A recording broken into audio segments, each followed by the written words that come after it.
message naman to your significant other is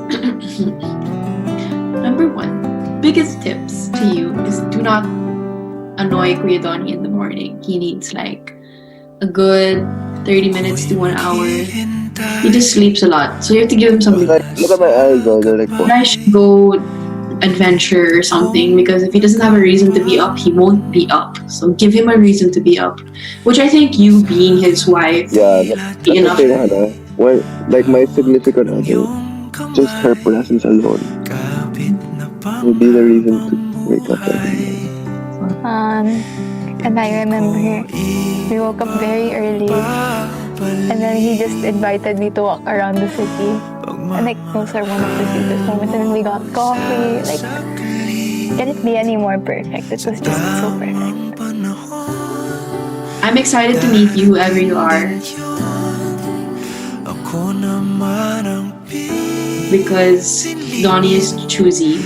So whoever you are, you probably should be cool.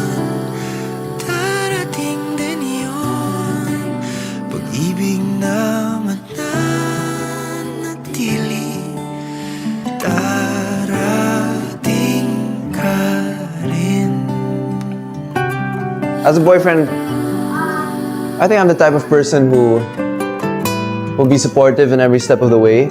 Hopefully will be patient, and just be there for her every time she needs me. Actually, from the very start, everyone knows I believed in her. So I would really fight for her and fight for her dreams, fight for her wants, fight to support her and be there every step of the way for her. Pag dumating na yung babae, I want her to feel like she deserves the world.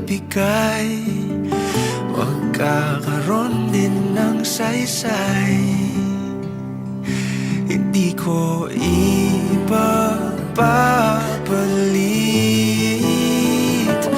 pagmamahal mo sa saglit. Sa tamang panahon, darating din iyon. I would really take a bullet for this girl. Piliin kung di man ngayon, darating din yun. Pag-ibig na mananatili, darating ka rin at Pigil lahat ang black screen para lang mapanood ang buong concert. maintindihan. Ngayon ang dahilan, ito'y may kahulugan. Ikaw ang kahulugan. Ang tamang panahon, Yung simple lang. din yun.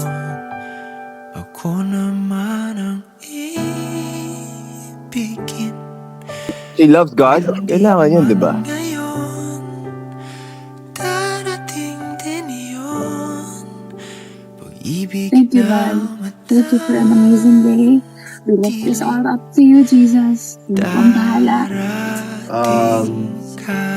May sense of humor dapat siya.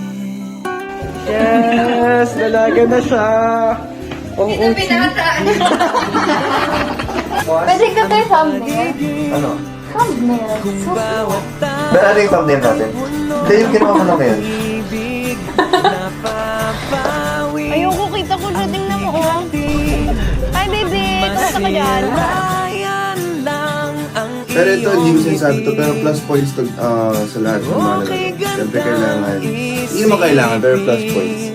May athletic side. Isang mundong puno ng pag-ibig. Eh, cool lang kung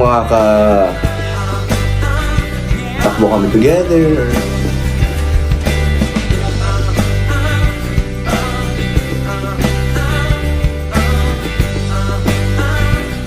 You know, basketball or whatever. Parang isang na kaliganda na inabot mo sa iyong sinisinta. Something sporty, soccer, whatever they do. Na pagmamahal ang dulot nito. It's just cool, you know, when they're up and about. Pag-ibig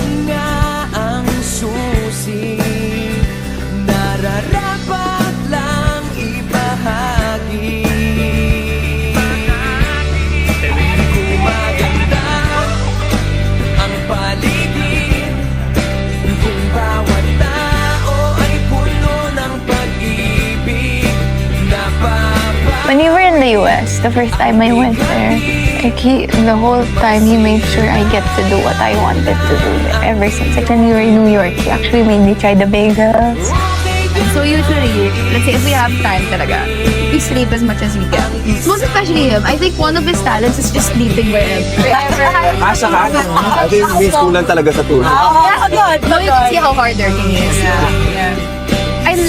I'll miss waking him up siguro.